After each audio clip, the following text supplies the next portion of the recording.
আসো দিদুনরা যাক, আমরা পরে যাব, ঠিক আছে? দেখো আমরা পরে যাব। অন্য একটা গাড়ি আমাদের দেখতে হবে।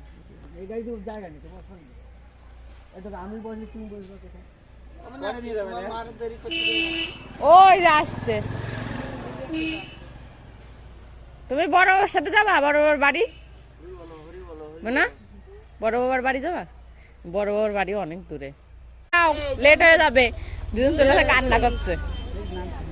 আমি আবার কালকে আবার সব বোঝে, ও সব বোঝে, বোঝে না এমন কোনো কথা নেই। আসো, ওই দেখ বনু, দেখো বনু, দেখে শুনে যাইও। দেখে যাবো না, কালকে কল টাটা দিয়ে দাও দিদিনদের।